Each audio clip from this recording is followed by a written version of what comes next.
کہ چھوٹی سی بچی میرے پلے ڈال دی ہے۔ بلاج کی بات سن کر وہ افسوس سے اس کے چہرے کی طرف دیکھی جا رہی تھی۔ بی جان تو یہی چاہتی تھی کہ جلد از جلد ان کے بچے ہو جائیں، تاکہ اگر اسے سچائی کا پتہ بھی چل جائے تو وہ اسے چھوڑنے کے قابل نہ رہے، اسے اپنے ساتھ ہی رکھے۔ وہ جانتی تھی کہ وہ جب تک زندہ ہے وہ اسے کسی نہ کسی طرح ایموشنل بلیک میل کر کے شیزا کو ساتھ رکھنے پر مجبور کر سکتی ہیں۔ تھوڑی دیر بعد وہ واپس کمرے میں آیا تو اس نے دیکھا کہ وہ بیڈ پر گہری نیند سو رہی تھی۔ وہ مسکراتا ہوا دوسری طرف آ کر سونے کے لیے لیٹا ہی تھا جب اچانک اسے اس کی ہچکیوں کی آواز سنائی تھی۔ وہ تھوڑا پریشان ہو گیا اور اٹھ کر بیٹھ گیا، کہنے لگا، شیزا تمہیں کیا ہو رہا ہے؟ تم رو کیوں رہی ہو؟ وہ اس کی طرف دیکھتا جا رہا تھا۔ شیزا کا پورا وجود لرز رہا تھا، وہ مسلسل روئے جا رہی تھی۔ کیوں رو رہی ہیں آپ؟ مجھے سچ بتائیں۔ اسے اٹھا کر بٹھا چکا تھا اور اس کے چہرے کو اپنے ہاتھوں کے پیالے میں بھر کر بہت محبت بھری انداز میں پوچھ رہا تھا۔ وہ اس کی کلائی کو پکڑتی ہوئی کہنے لگی، آپ میرے ساتھ کچھ بھی نہیں کریں گے نا؟ آپ میرے قریب نہیں آئیں گے نا؟ وہ حیرت سے شیزا کی طرف دیکھتا جا رہا تھا۔ ایک طرف اس کی بی جان تھی تو چاہتی تھی کہ وہ جلدی جلدی انہیں پوتے پوتیوں کی خوشخبری سنا دے، تو دوسری طرف یہ شیزا، تم پریشان مت ہو، جب تک تم خود نہیں چاہو گی میں تمہیں ہاتھ نہیں لگاؤں گا۔ شیزا کے اندر ایک عجیب سا خوف بیٹھا ہوا تھا، بار بار اس کی آنکھوں کے سامنے وہی حادثہ گھومنے لگ جاتا تھا۔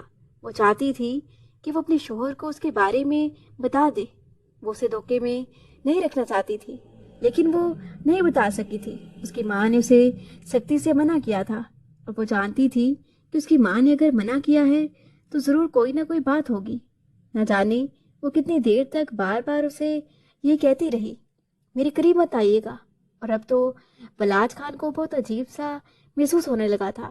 اسے دال میں کچھ کالا لگنے لگا تھا کہ ایک تو اس کے باپ نے اتنا امیر ہونے کے باوجود اتنا زیادہ نام اور شہرت کمانے کے بعد بھی اپنی بیٹی کی شادی اتنی سادگی سے کر دی، اور اوپر سے اتنی آنن فانن۔